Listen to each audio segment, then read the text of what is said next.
Hello, friends. Welcome to the Logistics of Logistics podcast. My name is Joe Lynch. Thank you so much for joining us today. Today's topic is a decade of Load Smart. A look back to move forward with my friend Felipe Capella. How's it going, Felipe? Thank you very much, Joe, for being here. I'm doing great. I'm excited to talk to you today. So please introduce yourself and your company and where you're calling from today. I'm calling from the great city of Chicago, where we have our headquarters. So my name is Felipe. I'm the CEO of Load Smart and co-founder as well. So we are getting to our 10th year journey here, and super happy to be talking to you once again. I think last time we talked was around 2021. Yes. We were talking about before we hit the record button. A lot has changed. That was during COVID, but we'll touch on that a little more because you said some things in that interview that you are now doing. Some very interesting looks. So, who does Load Smart serve? So we focus on shippers, right? Shippers are our main customers here. So we have a set of different solutions that include services and software for shippers. Our focus are shippers that have a freight span of from $5 million to $2 billion, right? Depending on very large enterprise shippers. Yeah. So it's a wide range, right? Again, different services and software for different profiles. We have, for example, our Shipper Guide TMS. There's more focus on mid-market and small enterprise. So anything between $5 and $150-ish million of freight spent a year. Of course, in our brokerage arm, we deal with most of the Fortune 100 accounts, so very large enterprise shippers. So again, it depends on the actual solution, but it's a wide range of shippers. We do also have a lot of 3PLs and 4PLs as customers, especially on our facility software solutions like dock scheduling with OpenDock, our NavTrack, which is a computer vision software for asset tracking in and out of the facility. So again, different solutions, services, offerings, depending on the shipper profile. Yep. And we're going to hit on this more than once, but you guys have a solution suite that is different than most of the freight brokerages. And I think that comes a little bit from the heritage, which we'll touch on as we talk. Talk a little bit about that solution suite, what that includes. Yeah, so if you take a look at the load journey, right, how a load really starts or is created until the load is the financial terms are settled and carriers or brokers get paid. So if you start with the order, right, the ERP probably produces an order, sends that to our TMS. So we have a planning, optimization, and execution software solution that consumes that order, runs some optimization like consolidation maybe, or pick the right mode to move specific load, maybe consolidate LTLs into one LTL provider, or maybe consolidating LTL orders into a full truckload order.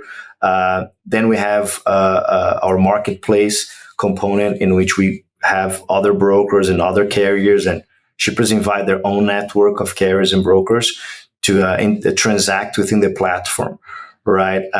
Then we have, again, tendering with tender scenarios. So we have the whole planning and optimization procurement modules. Then as the load progresses, right, we select the carrier, the shipper selects a carrier, it hits the tendering process. Then the load hits the facility eventually for pickup, for example. And at the facility level, we have a lot of software solutions. We have a dock scheduling solution called OpenDock. It's probably today the largest dock scheduling solution in the US. We're in more than 3,500 facilities. We process more than 10 million appointments per year, more than 50,000 registered carriers and brokers use the platform on a daily basis, right? We have 18 gate out computer vision solution. So if you have to track your assets, which is not for everyone, right? Depending on your volume or the type of monitoring that you want in and out of your facilities, we have a computer vision solution that identifies with using cameras, the plate numbers, container numbers. So again, it's an automatic computer vision solution. Then again, it goes back to when the load is finished, we have all the documentation management technology as well, and finish with audit and payments that is also embedded in our system. And part of that, like technology platform, we offer, of course, services as well. So we have a managed transportation service. So if you don't want to operate the system yourself, we do it on your behalf, right? So we are responsible for procurement. We're responsible to hold brokers and carriers accountable. We are responsible for the KPIs.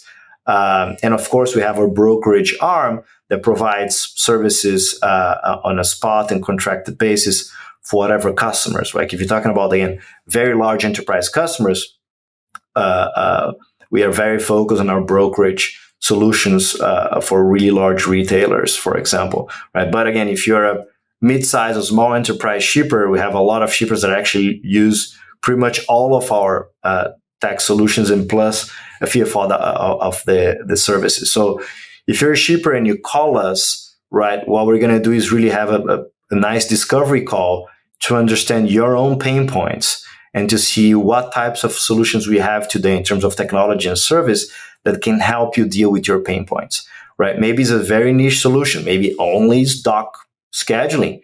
Maybe it is a procurement, only the RFP procurement tool. Oh no, I just want a tool to internalize my RFP process. Here it is. Okay. No, I want you to manage my RFP. You can use your own technology. So we have that kind of managed services as well. So again, we're very tailored to the customer needs. That's why we call ourselves today a logistics solutions company, right? Because we first hear from the customer, conduct discovery questions, and come up with what we believe is the best set of technology and service that fit that customer's need. Yeah, it's an evolution. You talked before we hit record, you said it's really an evolution that you guys have gone through, but it's also what we've seen with the whole industry, because where a lot of people, I'm going to generalize here, but a lot of shippers would just say, hey, I just need a broker to go get me a truck. That's it.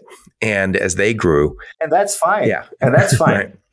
But if you go to a regular broker who doesn't have some of these other tools, you have to you grow beyond them. And what's nice about what you guys are serving is you can work with relatively small shippers, and as they grow and need more solutions, you have those solutions. Yeah, absolutely. Yeah. So we started back in 2014 as truly a freight brokerage, right? And the industry labeled us as like digital freight brokers. This is not something that we created. And back in the days, again, 14, 15, Transfix, Convoy, Uber Freight came a few years later as well, right? And they kept their focus on pure brokerage, right? And we saw it differently. We thought that there's so many pain points in the industry, and we raised some money, right? We raised more than $300 million of cash. So how do we best allocate that cash towards real pain points of shippers? So we started to invest a lot on software, customer-facing software, which is different from internal operating software, right? If you take a look at Convoy, for example, they spend pretty much all of their R&D resources, aside from the module that they call the Convoy for Brokers, but 90% of their R&D was focused on internal operating workflows for their brokerage arm. And we also invested a lot on that up to 2020, 2021 when we talked back a few years ago. Then we realized we need to expand our value proposition. We need to widen it. We need to have a broader value prop that is more powerful beyond brokerage. Nothing wrong with brokerage. Again, we have a very strong brokerage arm that we're very proud of, and which has been growing a lot and providing services to both SMB companies, but also very large enterprise companies. But we have other solutions right beyond that, as you mentioned yourself. Yep. We'll talk more about the evolution of not only LoadSmart but of the industry. But let's talk a little bit about you. Where'd you grow up? Where'd you go to school? Some career highlights before you started LoadSmart, and then I want to know also, as part of that story, why did you start LoadSmart? Yeah, so in my previous life, I was a lawyer, believe it or not. So as you can tell by my weird accent, I was born in Brazil. So lived there until mid to late 20s. I actually practiced law for a few years in Brazil, then moved to Madrid for academic purposes, came to the US also for academic purposes.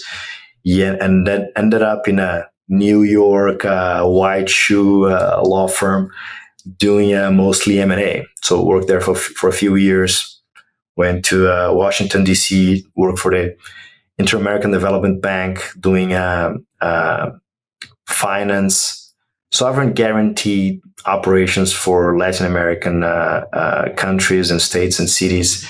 And then after, I don't know, 11, 12 years of this corporate life, I said, like, yeah, I want to start something from scratch. I want to start something that I create, right? And that's so. Coincidentally, a friend of mine called Ricardo Salgado was going through the same journey, but his background was at Goldman Sachs. So he worked 13 years at Goldman Sachs. And actually, he had the idea of attacking the freight industry. So I give him a lot of credit for that. Very pragmatic guy, looked at healthcare, finance, and transportation. And he thought, like, hey, transportation, there's a lot of room for growth. Take a look at the fragmentation of the industry. We really fragmented: shippers, brokers, and carriers. Size of the industry, gigantic TAM, right? $800+ billion industry, and lacks technology, right? As falling a bit behind compared at least to other industries. So that we thought that was a good place to start, right? Made a lot of mistakes, right? Especially coming out of the industry, and learned a lot.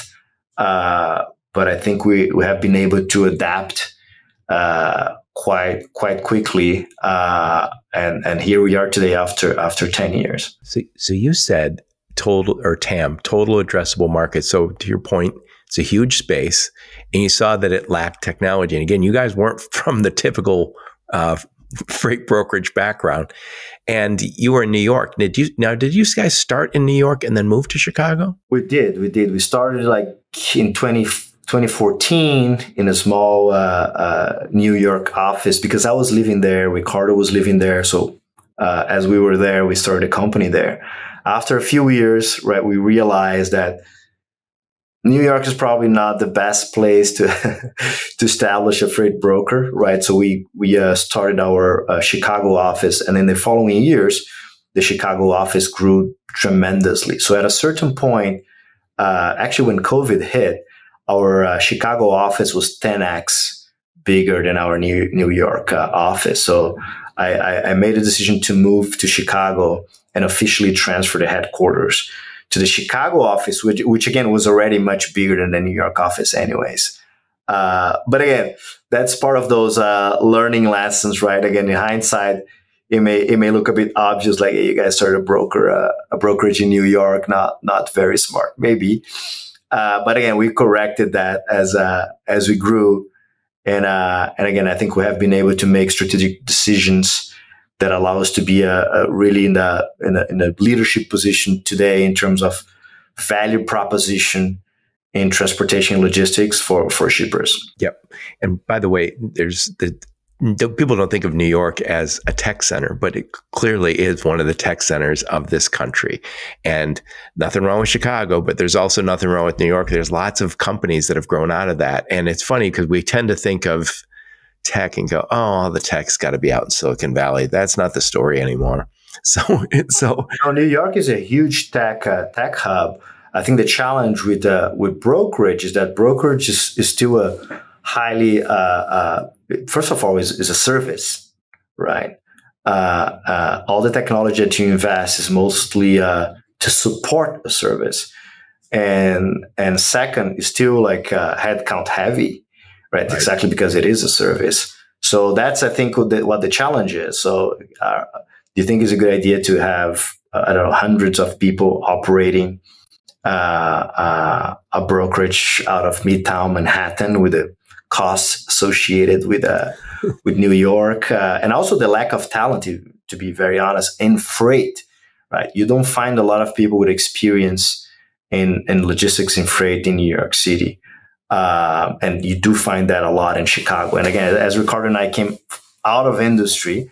We needed to hire a lot of people that knew much more than we did, right? So that was another reason why we started a Chicago office as well, to hire the right talent and balance much more our technology bias, if you will, with the actual logistics expertise. Yep. So we're going to talk a little bit again about the evolution, kind of looking back and then move forward. And one place maybe we can start, just because I remember it, I interviewed you in April 2021, right in the middle of COVID.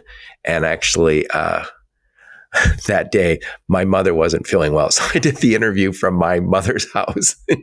And hopefully it wasn't too loud over there. But you said something, I looked back at it just before we hit record.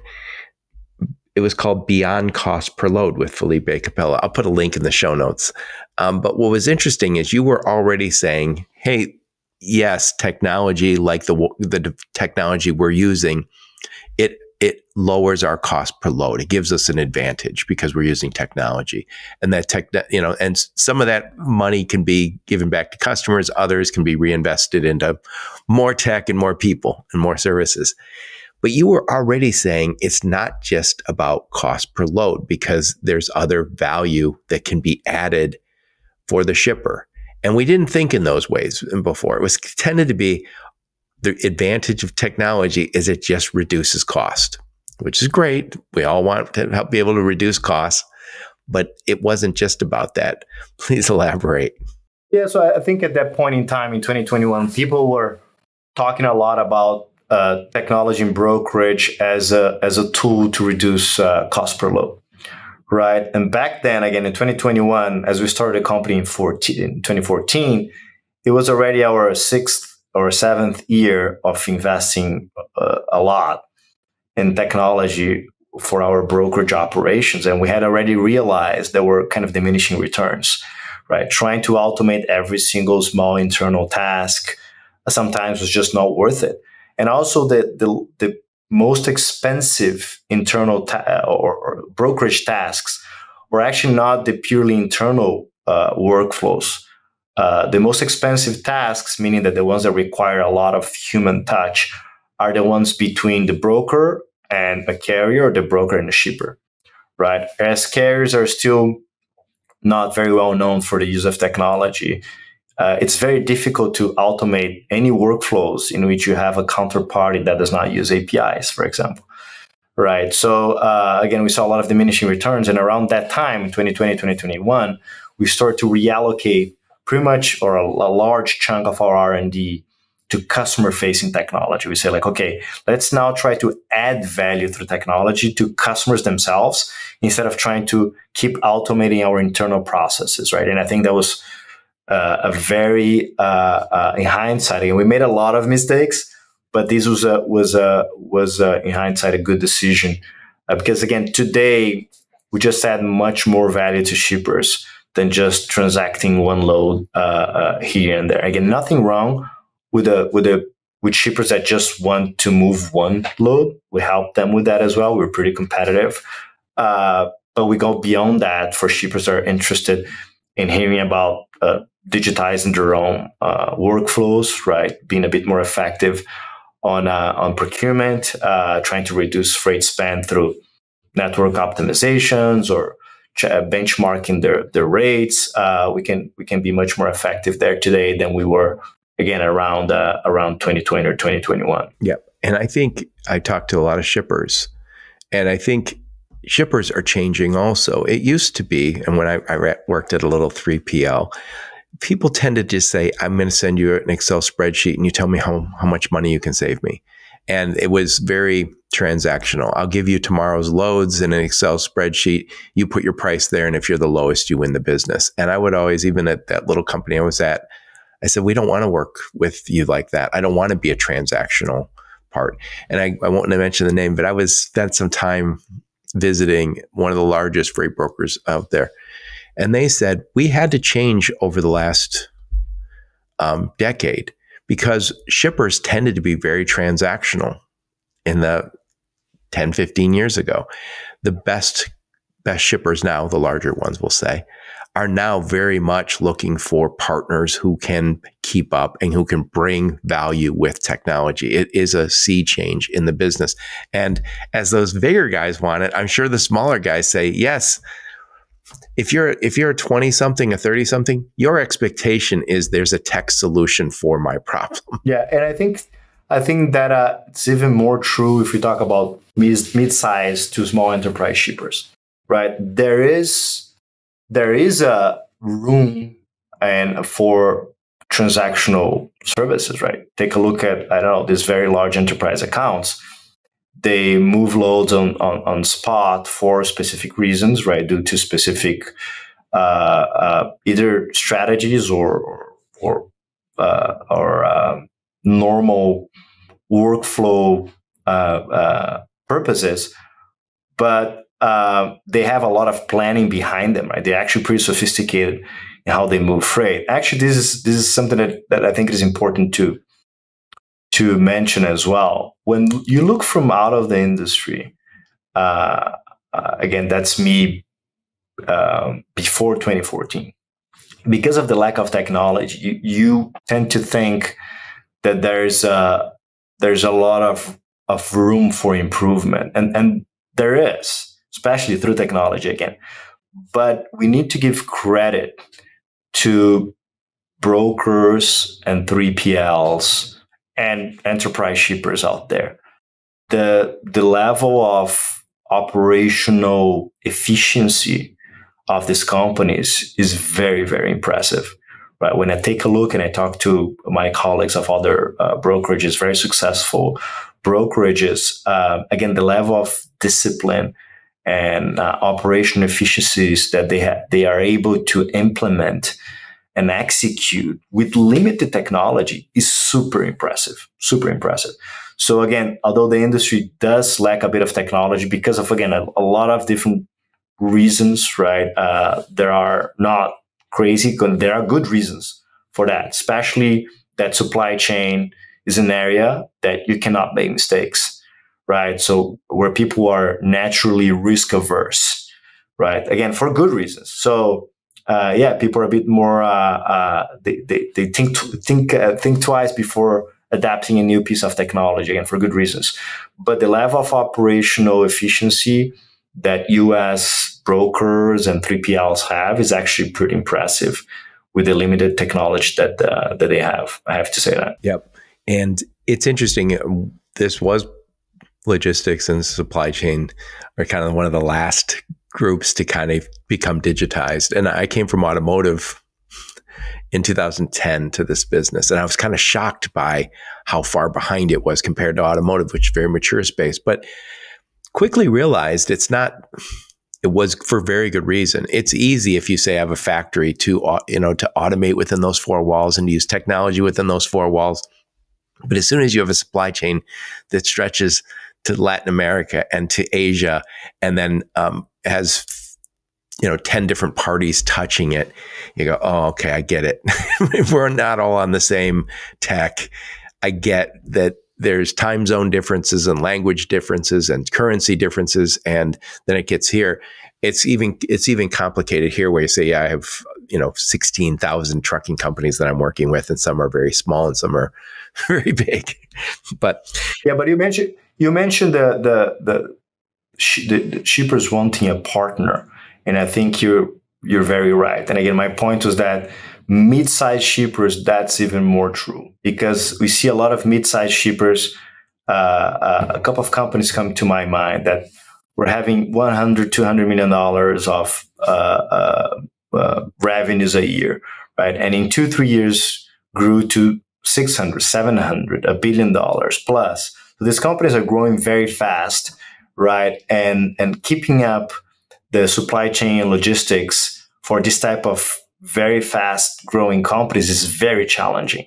So for these companies, these are our perfect customers, because again, we have all this set of technologies and services that we can plug in as they grow, right? And we can truly partner up for the long term sometimes we can build things for them specifically, right? Again, because we're partners. Hey, I'm going to build this for the shipper because I know that I can leverage that same piece of technology for the next 10 shippers.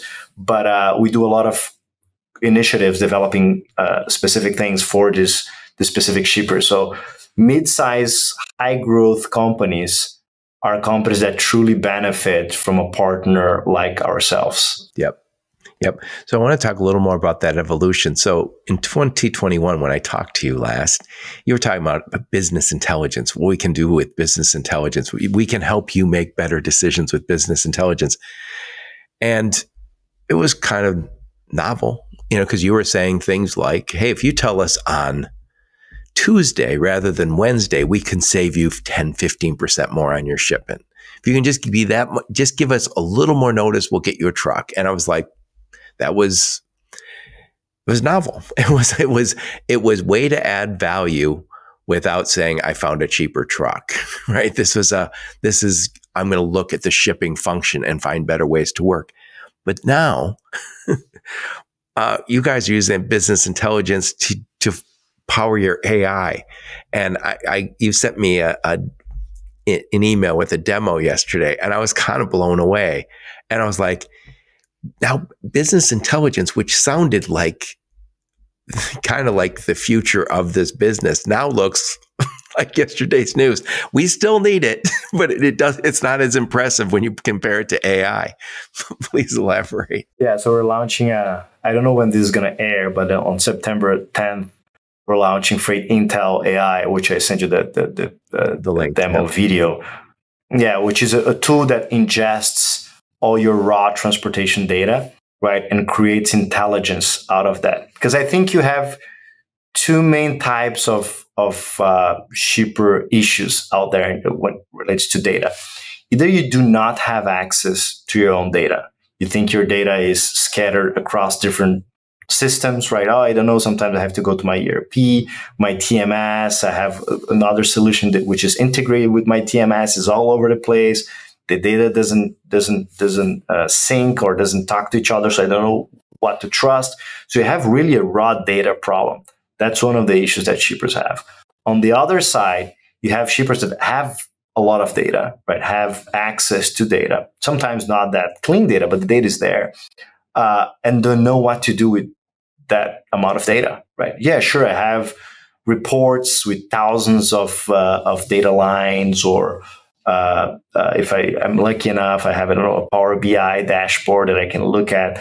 I just don't know what to do with that, right? I have to assign analysts, sometimes software engineers to clean the data, then senior data analysts or senior planners to go through the reports and trying to find what should I do with that data? What are the opportunities that I have, right? So again, our tool just ingests that data and creates actual intelligence that is very actionable, right? So it says like, hey, you have an issue in your outbound North California shipments, usually ship an LTL from the same location to the same location in whatever, Dallas.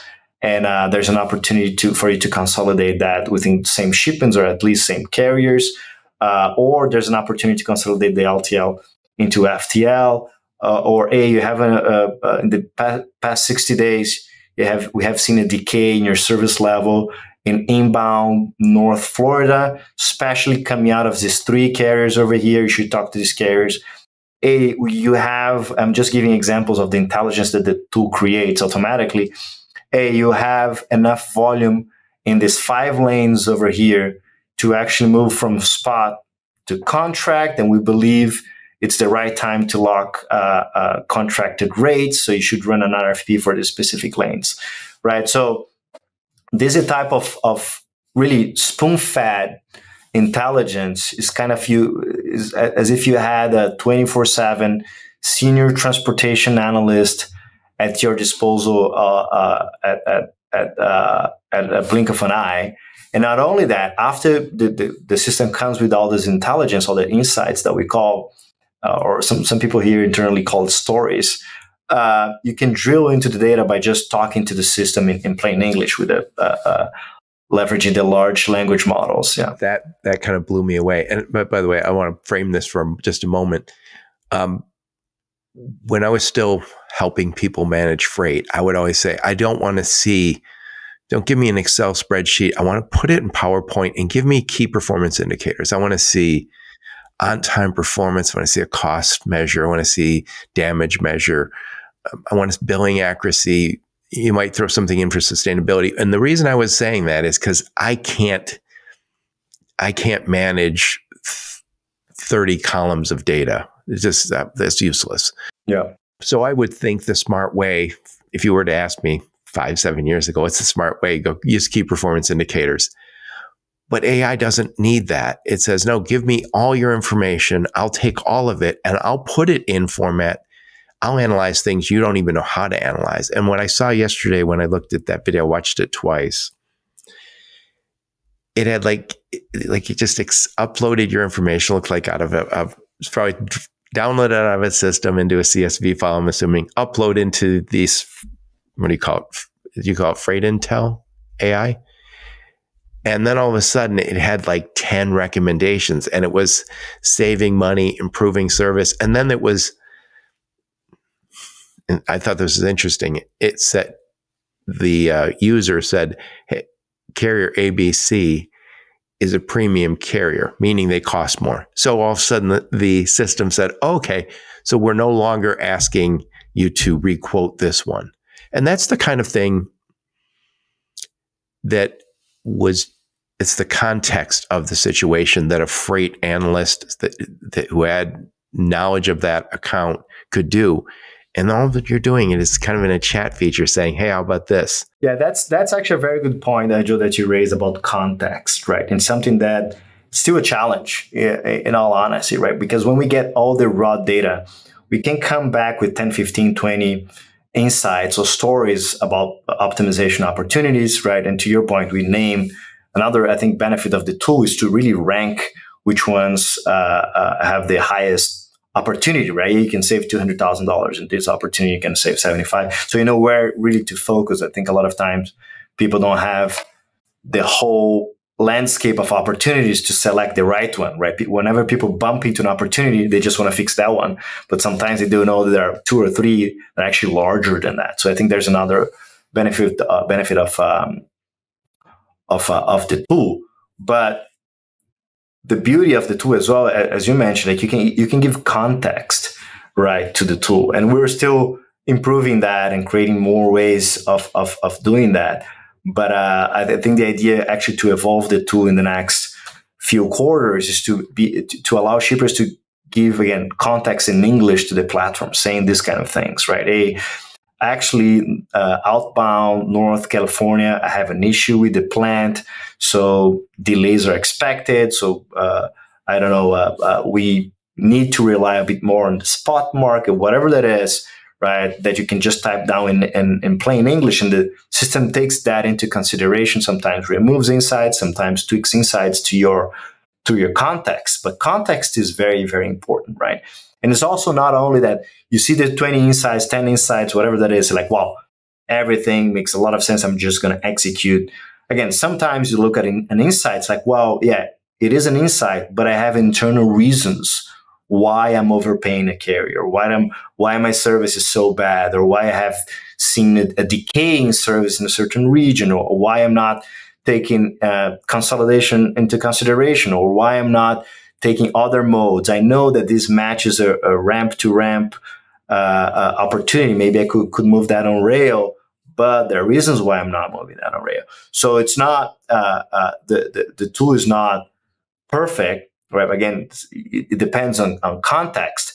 But our job here is to allow the user to give more and more context to the tool until it gets to a point that you have a quasi individual model that works really well for you or your company specifically, right? Because it understands so well how you operate. You touched on a little bit, but I want to talk a little bit about what I always just call dirty data. And we have data that we take out of systems. And for years, I've heard people say when I'm advising shippers on selecting 3PLs, I said, I would like a weekly meeting where we go over the how we did last week. And they'll say, oh, we can do that automatically out of our TMS. And I always say, no, you can't.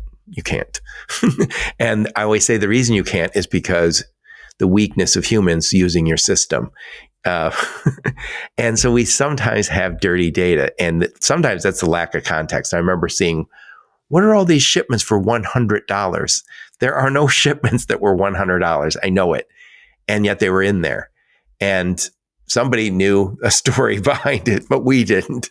And so you guys, as the owner of the TMS and all the other systems that connect, you already can normalize and clean up that data before it gets to AI, before you put it in FreightTel in AI, FreightTel in AI. And I think that's some real problem is when someone's listening right now saying, yeah, I know AI will work, but what if our data isn't perfect?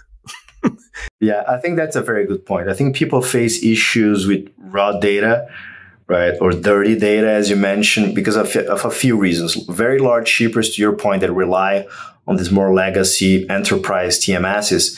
These TMSs are, first of all, very customized, right? So you have a lot of customized fields, and usually users ask for more flexibility.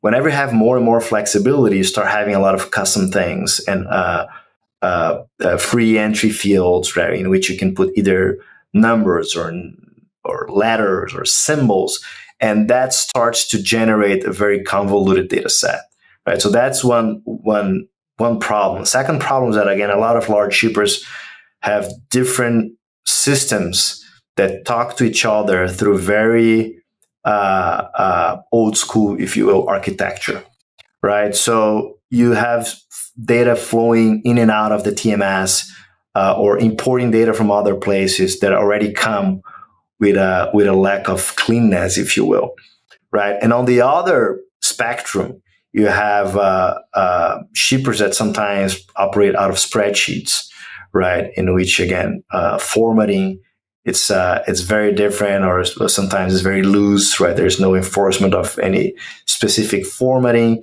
So you do have all these things. And for us, the best case scenario is that, hey, I'm going to use your cloud-based TMS. And actually, we're launching with the Freight Intel AI already embedded in our TMS. So you don't have to do anything. The Freight Intel AI is already there. So that's the benefit for shippers that use our TMS. But this is a standalone product, right? So we are integrating with other TMSs out there, and we do consume raw data as well, right? So that's not an issue. And we have a team here. If your data is really dirty, we have a team that kicks in and cleans up the data first. Yeah, it may take then maybe a bit more than just a few seconds to run the model, right? We clean the data internally, but we do all the service for you, right? I don't think people truly need insights in 30 seconds, right? I think as long as you generate insights that are meaningful, again, it usually takes people a month to 3 months to be able to execute on those insights anyways, because, again, supply chain and transportation are very complex to change and optimize. So our goal is to actually deal with all the problems that you mentioned. We do not want this tool only to work with beautiful data, right? We want this tool to work with dirty data, with data that comes directly with from your TMS. We are talking to most of the TMSs out there to build APIs in which we're going to have a very sophisticated way of cleaning up the data and this data transmission, right? Setting up parameters, ignoring certain things, and also the AI tool in general. And that's not only true for our AI tool. That's true for most of AI tools. AI tools are very good of ignoring the noise, right? Again, it's one of the benefits of AI tools that you have so much data out there. You don't really know what is important from what is not important. So AI tools can do a good job saying, like, you know what, this data set here is unimportant. Hey, this data set here looks odd. It looks kind of your $100 shipments. I'm going to ignore that for now. Or there are conflicting data sets here and there. I'm going to maybe not take that into consideration. So it kind of cleans up the data almost automatically just identifying noise. I say, hey, this is noise. Let me focus on what really matters. Yeah. So you guys can normalize, clean it up. And that is going to be a while. This is not an overnight thing, but I think normally when you have a problem in business, you move upstream.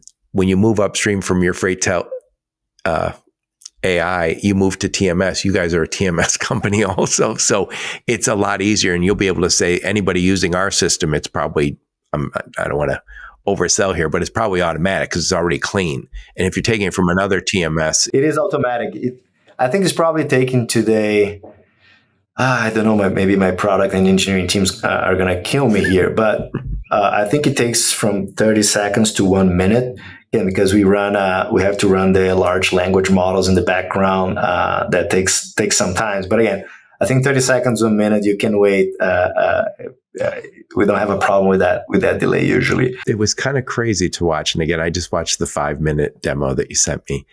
And it was like a conversation back and forth with a chat, using the chat feature. It's almost like you're messaging a friend and you say, hey, what about this? And it's just one recommendation pops up and it says, and it's asking, and it's creating more and more valuable information as it incorporates your insights. Yeah, one of the coolest things that I think the tool does is that once you have one of these insights or one of the stories or optimization opportunities, you can chat or ask questions about that specific insight, right? Saying like, hey, wait, can you give me the raw data about that insight? Oh, here it is. Okay. Can you transform this data into X, Y, and Z columns? Or can you change the data frame? Can you put that in a map? Can you build a graph? And then the system keeps responding to you, right? It's pretty cool. Some people are concerned about the effect of this type of tool with their jobs, right, and in the employment landscape. I think that actually empowers people to be more efficient, right, and empowers people to run analysis much faster and truly allow people to dedicate their time solving problems. Which again, the tool cannot go out there and solve your issues, right? What the tool can do is to really highlight the opportunities that you have, but you still need people to fix it, right? To create initiatives. It's to do like change management and whatever else needs to be done. So this is truly kind of a tool that empowers people to be more efficient and to be agents of change in their organization, more than, hey, you're gonna lose your job because this AI tool is coming for you. No, I didn't make this up. Somebody else did, but you're not going to be replaced by AI. You're going to be replaced by another person using AI. So you better start using it. But what occurred to me while I was looking at some of the recommendations is when they're saying, hey, we consolidate these 5 LTLs into a truckload, we can do this. And it was just kind of spitting these out. And a lot of them were like, we're reducing our carbon footprint. And I know that's super important for a lot of companies. And it's not as important probably as money is, but they're being pushed. And we're going to, as the supply chain, we're going to have to limit our carbon footprint, or the government's going to step in and do it for us. So I know there's a lot of big shippers who are asking for that. And boy, that's the tool. It's not just saving money. It's not just optimizing. It's making it better. And I even was saying things like, how about a new location here? I was like kind of blown away. So if you go to location here, it would save you this money. I was like, you don't have anyone. You said something earlier about this would give you the, on-demand supply chain analyst. Most analysts would never come to that. I mean, that was an insight that they wouldn't have. They might have to implement it, but they would not come to that. Maybe that's why I say it's a senior analyst. yeah. Yeah. No, but you're right. The tool allows, again, there's a direct benefit, again, to empower people to be agents of change and implement cost-saving matters. But to your point, it just drives more efficiency in the whole supply chain or company logistics. And that has a lot of downstream benefits, right? We reduce freight spend. If we reduce freight spend for the company, we make the company more efficient. If we're talking about like food and beverage, for example, you're actually reducing the cost at the retailer level eventually, right? So you're benefiting the whole population. You do have environmental benefits, right? You're becoming more efficient. You're consolidating loads. You're moving fewer empty loads, right? So it's again a tool that is quite powerful for a lot of different shippers. And again, we're integrating with other TMSs. If you have your data on spreadsheets, no problem at all. We would love to introduce you to our own TMS, but because it's already native there. But if you work again with any other mid-market or enterprise TMS, or you have your data raw in spreadsheets or CSV files, it works across the board. I love it. I love it. So one other thing I wanted to talk to you about, and we talked about it before we hit record, you mentioned APIs. And so we're all using APIs to connect. It makes it so much easier. It used to be these long and painful integrations where you pay somebody to come in and connect one system to another. And it was kind of a one-off, and it was expensive in terms of time, but also in terms of money. But these APIs, when I can connect easily to the world, we now have a potential cybersecurity problem. And I know you guys are knee deep in cybersecurity. So talk about what you think is going on for the future of our industry when it comes to cybersecurity. Yeah, on the API side, I would love everyone to operate via APIs, right? I'm slightly skeptical about the usage of the LLM models and Gen AI tools to try to solve the issues of logistics and transportation via replicating calls. I think this is a quasi robocall solution that will be probably the worst solution of them all. I think the industry will be much better off at just adopting APIs. If you truly want to automate a data flow, which is your core problem, the solution is API adoption. Is not truly trying to circumvent that with AI supported robocalls. But that's my view. When it comes to cybersecurity, yeah, it's a concern that we always have had. Again, we have a large software engineering team, and lots of shippers depend on our systems to operate, right?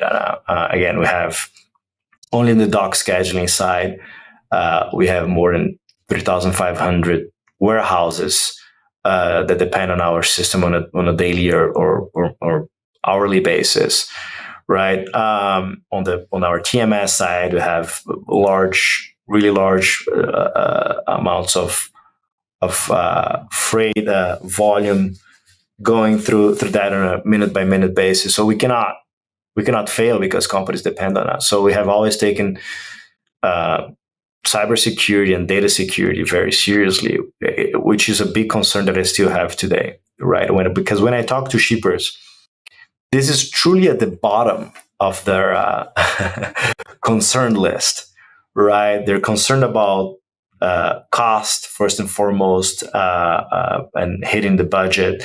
And second, service level, sometimes the other way around.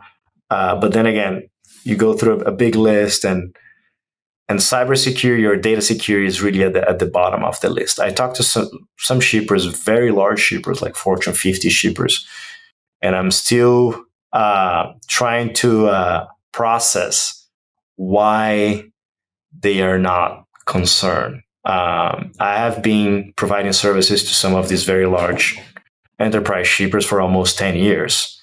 And I can tell you how many times I was audited to see if I was complying with their contractual IT requirements. And the total amount of times that I was audited so far in 10 years has been 0, right? And again, we are very sophisticated. We have a full-time cybersecurity team. We have a blue team that's kind of our defense team for hacking attacks. We have our red team, which actually tries to infiltrate the system. So it's a cat and mouse internal thing, which is very, very interesting to see. right? A lot of education internally about phishing, about other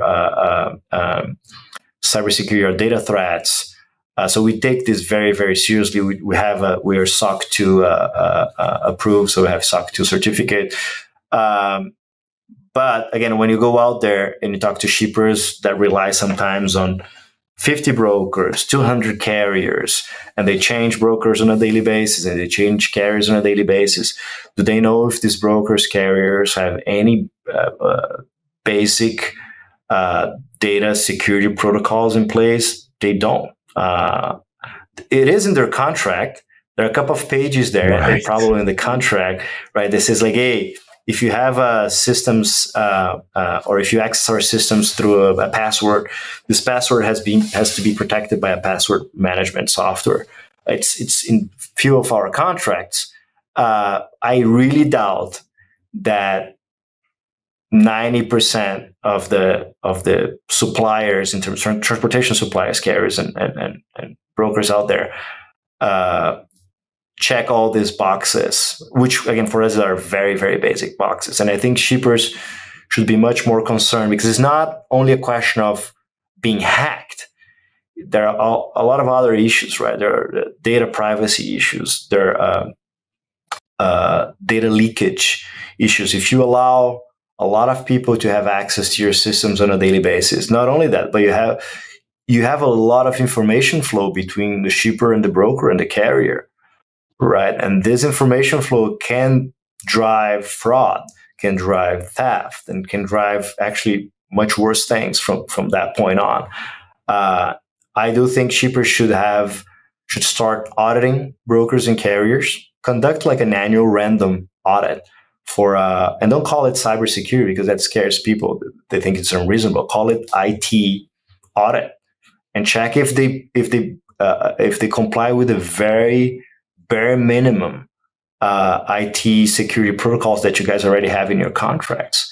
So I'm trying to advocate for that, trying to make shippers hear me. I think eventually it's going to happen because either a very bad thing is going to happen or people are going to realize that they're running risks that they should not run, right? So we take that very seriously. We've seen, and by the way, a lot of companies that have suffered a cybersecurity attack don't talk about it. But there's a number of large trucking companies that it's happened to. So if it can happen to large trucking companies, it can happen to small ones. And companies like yours are connecting the supply chain. So you're connecting to Fortune 500, Fortune 5,000 companies, small shippers, big shippers. But you're also with tens of thousands of small carriers. And so you guys have to be that wall, but you're also the conduit. That's the weird part about it. You're the one who's moving that information on the supply chain, and it just has to be done right. But Joe, even as a brokerage provider, right, I do think it is very important. For example, if I was either a Fortune 500 shipper or maybe a mid-sized shipper that is in growth mode, and I'm relying on a set of sometimes 3 or 4 brokers, right, to move a big chunk of my freight. Imagine if 1 or 2 of those brokers shut down, which has happened to your point with very large carriers, shut down due to cybersecurity issues. It may not even affect me from a systems perspective, right, but it affects tremendously my supply chain, right, and the resilience of my supply chain and the ability that I have to serve my customers on a daily basis. That probably has like a few days of nightmare. Right. It's a black eye. It's a black eye on your reputation too. Yeah. So why not hold your brokers and 3PLs accountable? Again, I'm not asking for all of the brokers and 3PLs out there to be like us. I do understand their differences. So I'm not asking these guys to have cybersecurity teams and red teams and blue teams, this kind of stuff.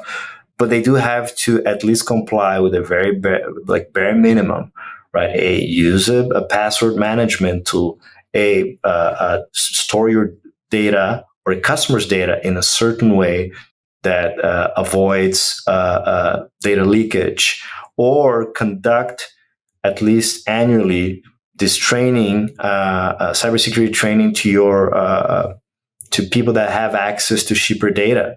So they understand or try to avoid phishing, trying to avoid the very common ways that bad guys use to attack sensitive data. That's all I'm asking. Again, it starts with the shipper. When shippers start to take this seriously and start to audit their own providers, I think things are going to start to change. Right. And our friend Kevin Hill over at Brush Pass Research, he says there's 27,000 freight brokers, down from 30,000. And I do believe there's going to be some hurdles that we're going to be asked to get over in the freight brokerage business. And you guys you probably are the best practice. There's a lot of companies who are just going to say, we're not going to do that. We're mom and pop freight broker. And maybe that's fine for a lot of people, but I do believe there's going to be an event. I'm not wishing that to happen, but there's going to be an event where you're going to see shippers say, I need my freight brokers, I need my carriers, I need everybody to be SOC 2 compliant, if that's the right compliance. I'm not even sure. You would know better than I, but I think it's going to happen. Yeah, and again, I'm not even asking for these guys to be SOC 2 compliant or anything else. It's a bit more. And if I was a major shipper, I would say, why am I not working with SOC 2 compliant? Me too. If I'm a Fortune 100 shipper, I would agree with you on that. But again, we should start with the basics. Right. Again, a lot of enterprise, pretty much all actually enterprise contracts we sign have at least a couple of pages of IT. They call it IT requirements or something like that, which talks about their data storage, data processes, and user access. Right. User access is something that is very, very important. Who will have access to my raw data, what type of data they will access, and depending on where they fall, you have some types of requirements. Again, training. Hey, everyone that has access to bulk data has to have this type of training here to avoid phishing and blah, blah, blah, because I don't want my data to be floating around the internet. And I'm with you again. It starts with the shipper, and I think it's just a question of time. In all honesty, I think smart shippers are going to start doing that sooner than later. Again, if I'm right that shippers are, especially on the transportation side, risk averse, they should eliminate that risk, which is very easy for them to eliminate. Just set some requirements, enforce these requirements towards your current providers, at least the major brokers and carriers. And at least if something happens, you're going to be able to go to your boss and say, like, actually, I put this framework in place and I was enforcing the framework. If something happened, it was beyond what I could do. But it would be a shame if something happens and someone asks, okay, were you this broker or this carrier, did they have any type of, do they comply with our contract? And your answer is like, I have no idea. We never checked, which is the current way of doing things. Exactly. And by the way, I've helped large shippers select 3PLs in the past. And we did care about IT, but not to the level that as I think back, I think, what you've mentioned about the red team and the blue team fighting it out, trying to find gaps in your security. I would want to hear that from my logistics provider. I would want to hear from all my suppliers. That just makes sense.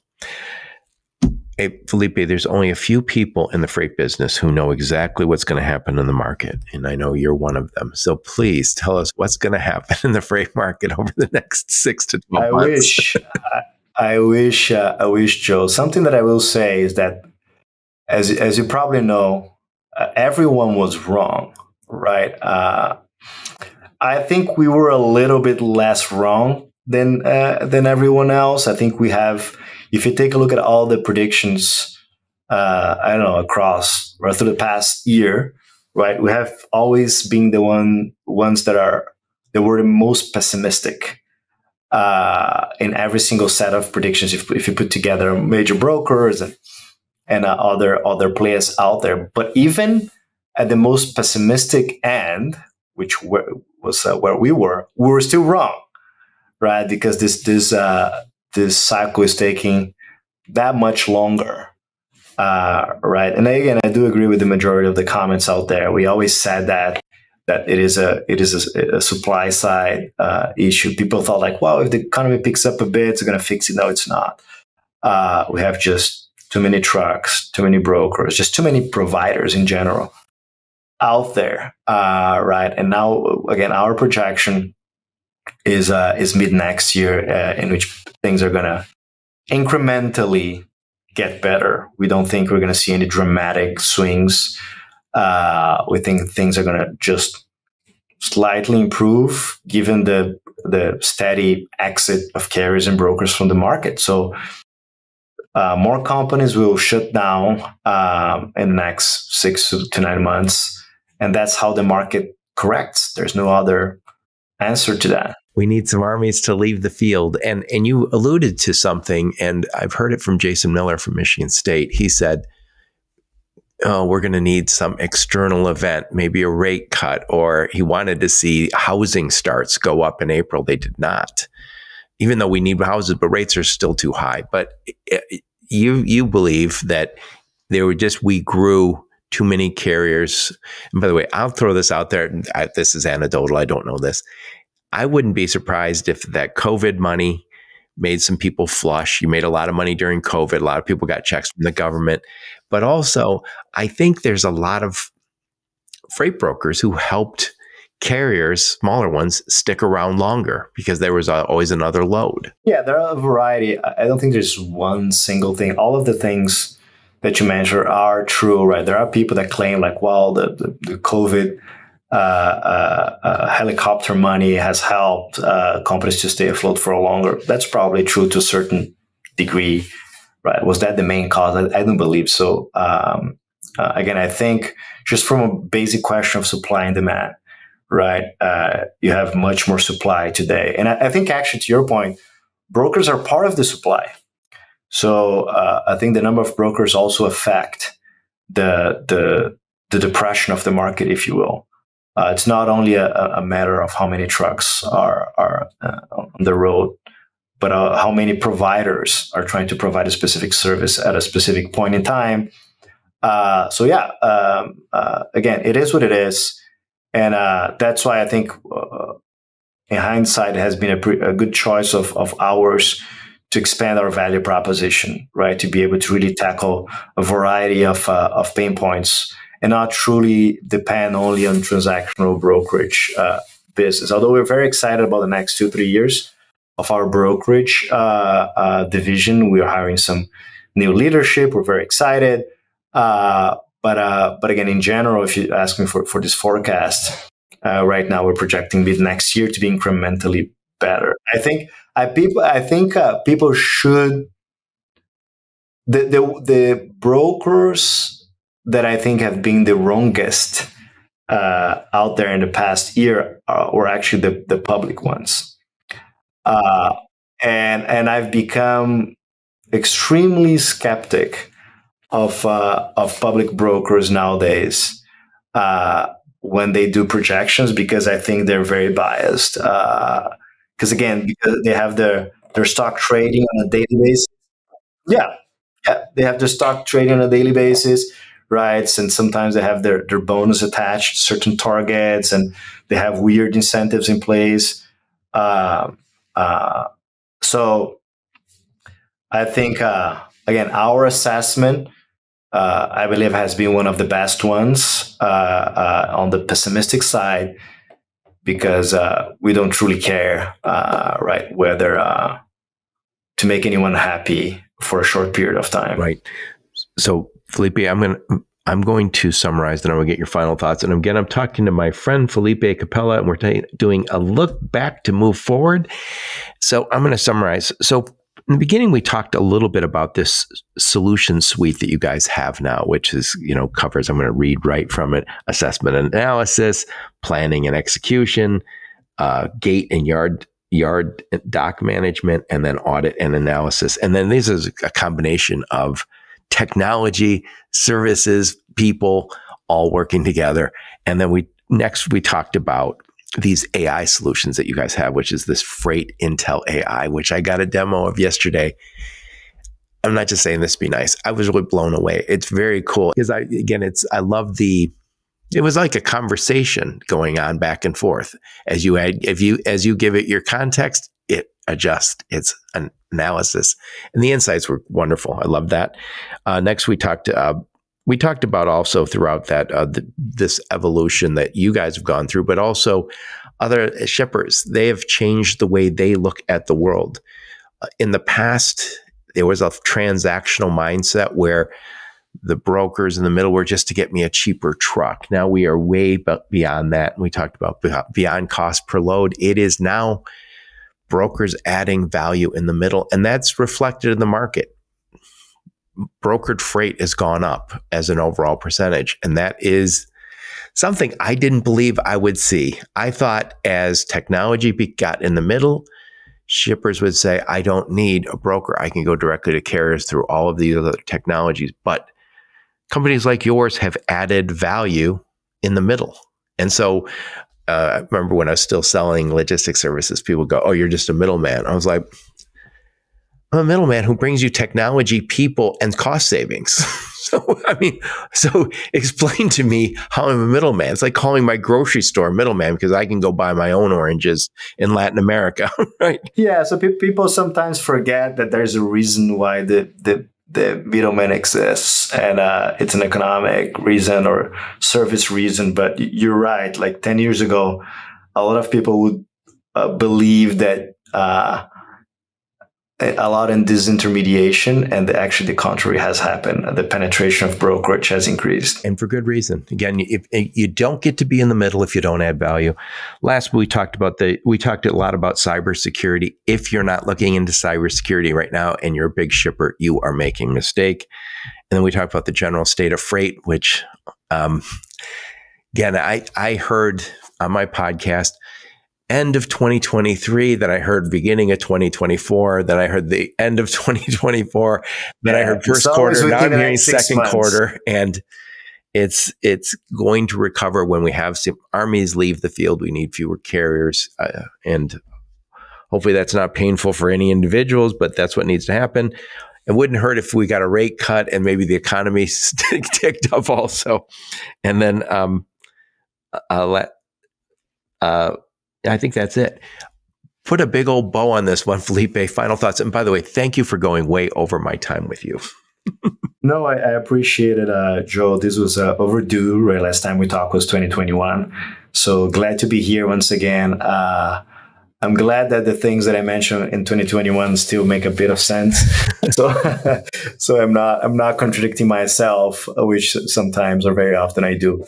No, I just want to thank you for the opportunity. Really, we're excited again about our positioning today, about being a logistics solutions company with a lot of different services and technology, and truly to partner up with high growth companies, with these shippers that do want to digitize their processes and reduce freight spend. And super excited about Freight Intel AI.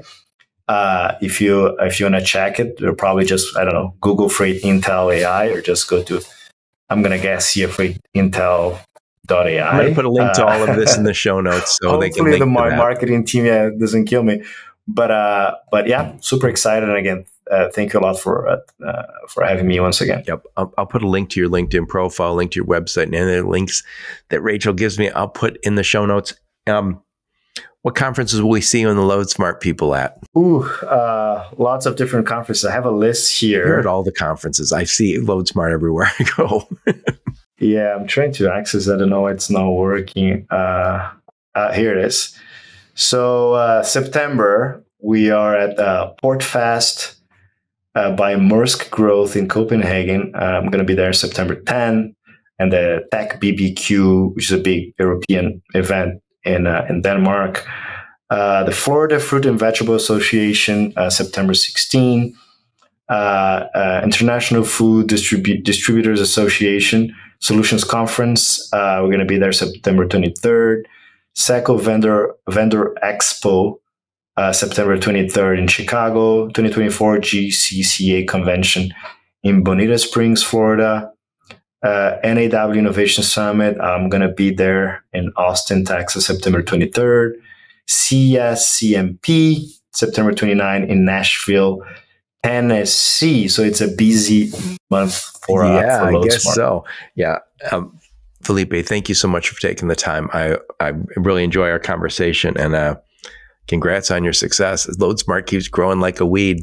Thank you, Joe. Appreciate it. And thank all of you for listening to my podcast. Your support is very much appreciated. Until next time, onward and upward.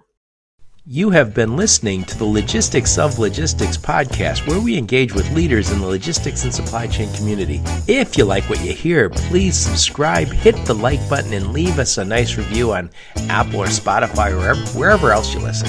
Also, please check out our videos on YouTube and connect with us on LinkedIn. We're very big on LinkedIn. And you can also reach us on the logisticsoflogistics.com, our website.